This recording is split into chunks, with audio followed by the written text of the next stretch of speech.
Hello everyone, welcome back to our channel. आज की video में हम आपके साथ an elementary school classroom in Aslam का पोएटिक डिवाइसेस करने वाले हैं। जितने भी पोएटिक डिवाइसेस इसमें यूज़ हुए हैं थ्रू आउट दी पोएम, हम वो डिस्कस करेंगे। ऐसी एक वीडियो हम ऑलरेडी मदर एट 66 की डाल चुके हैं, you can find it in the description box. और ऐसे ही हम और भी बहुत सारी वीडियोज़ लाएंगे, तो आप आराम से उनको ढूंढ सकते हैं। ओके, तो ये हमारी पोएम है। क्या आपको इसका पोएट या पोएटेस जो भी है आपको पता है? अगर पता है तो अभी के अभी कमेंट कीजिए, और अगर नहीं पता है तो keep watching. I am not explaining the poem in this video because I don't want it to get very long और something like that. I just want to tell you about poetic devices. अगर आपको poem के किसी भी part में कुछ भी explanation में प्रॉब्लम है, आप प्लीज़ कॉमेंट कर दीजिएगा। I will get back with the solution. तो इसका हमारे पास पोएट है, और पोएट का नाम है स्टीफन स्प्लेंडर। ओके,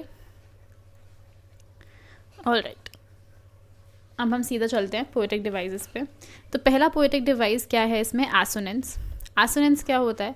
आप अपने 5 वॉवल्स ले लीजिए, उनमें से कोई भी take any one vowel, take either A, E, I, O, U, कोई भी वॉवल ले लीजिए। उसको आप एक ही लाइन में, विद इन वन लाइन, बार बार रिपीट कीजिए उसकी साउंड को।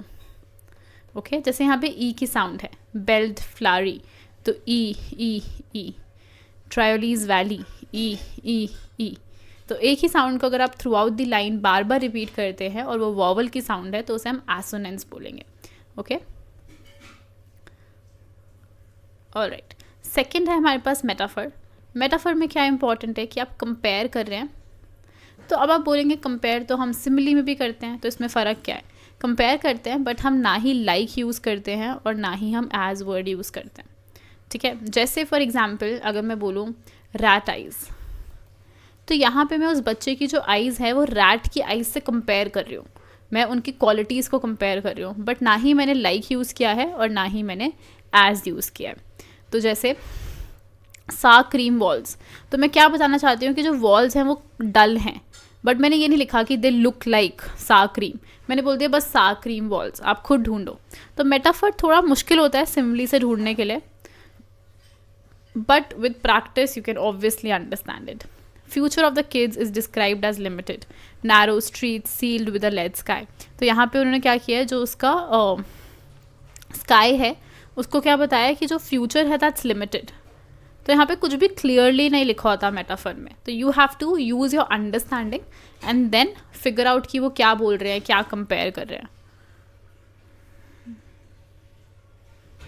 So the third poetic device is my favourite, allusion.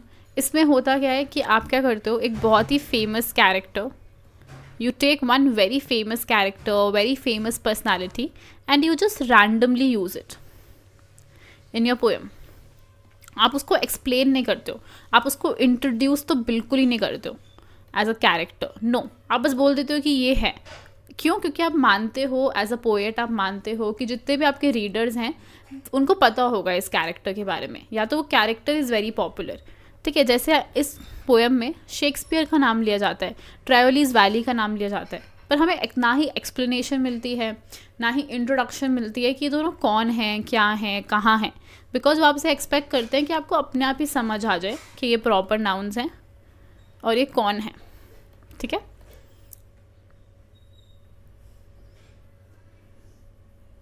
Fifth होता है आपका रेपिटेशन। रेपिटेशन में क्या होता है, जैसे एसोनेंस में होता है कि एक साउंड रिपीट होती है, रेपिटेशन में आप पूरा का पूरा एक वर्ड लेंगे और पूरे स्टैंजा में वो कितनी भी बार रिपीट हो सकता है, may be twice, may be thrice, may be 4 times, कितनी भी बार वो रिपीट हो सकता है, उसको हम बोलते हैं रेपिटेशन। और ये क्यों करते हैं? To create an impact. जैसे इस पोएम में फार और फार जो वर्ड है बार बार यूज़ किया गया है, तो इम्पैक्ट क्रिएट करने के लिए रेपिटेशन होता है, वर्ड का repetition. Okay, next is simile. Simile मैं आपको पहले भी बता चुकी हूँ, मदर एट 66 में कंपेयर करने के लिए यूज़ करते हैं। और क्या करते हैं आप इसमें, बिल्कुल क्लियरली लाइक और एज यूज़ करते हैं। There repaired spectacles like bottle bits on stone. Like bottle, यहाँ पे लाइक लिखा है कि वो बच्चे कैसे हैं, उनके स्पेक्टिकल्स कैसी हैं, बॉटल बिट्स ऑन स्टोन की तरह, लाइक जैसे कंपेयर कर रहे हैं।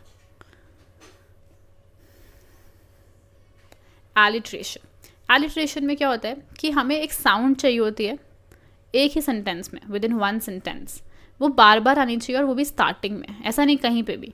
एसोनेंस में क्या था, I took a sound of vowel, only vowel, और उसको मैंने पूरे सेंटेंस में कहीं पे भी, हो सकता है वो किसी वर्ड के मिडल में आई हो, किसी वर्ड के स्टार्टिंग में, है ना, ऐसा हो सकता है, किसी वर्ड के एंड में आई हो, कुछ भी हो सकता है, कहीं पे भी वो एसोनेंस था. एलिट्रेशन क्या होता है कि अगर आपको एक ही साउंड है तो आपकी सेंटेंस में वो स्टार्टिंग में ही होनी चाहिए. ठीक है, जैसे बेटी बॉट सम बटर, तो ब बार बार वो स्टार्टिंग में आ रहे हैं, दैट इज एलिट्रेशन. यहाँ पे जैसे है फ्रॉम फॉग, ठीक है, तो दिस इज एलिट्रेशन.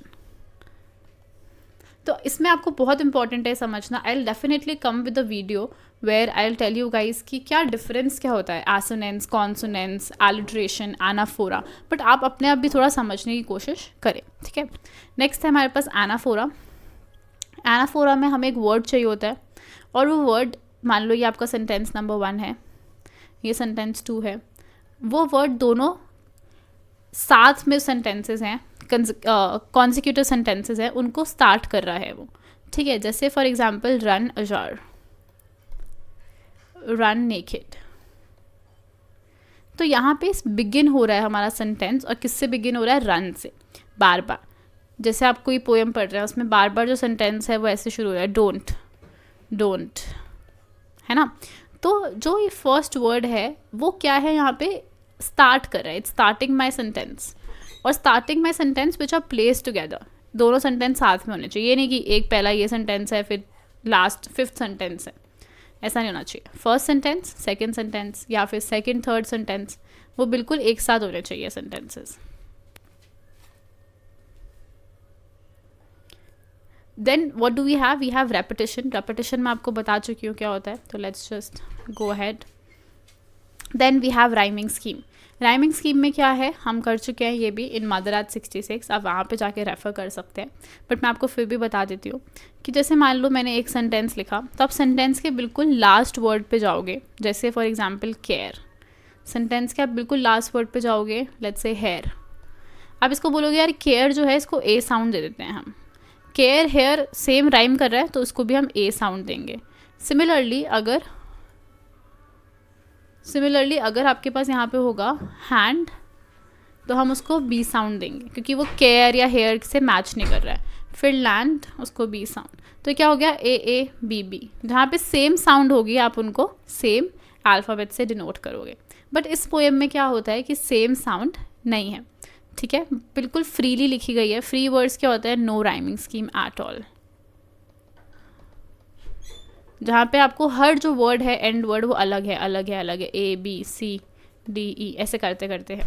तो आप इसमें कोई पैटर्न नहीं ढूंढ पा रहे, देयर इज़ नो पैटर्न, तो आप उसको क्या बोलोगे, free words. Alright, thank you very much. Please subscribe to our channel and do support small creators whenever you find them, wherever you find them. That's the only thing that you as viewers can do it. Thank you very much. Keep watching.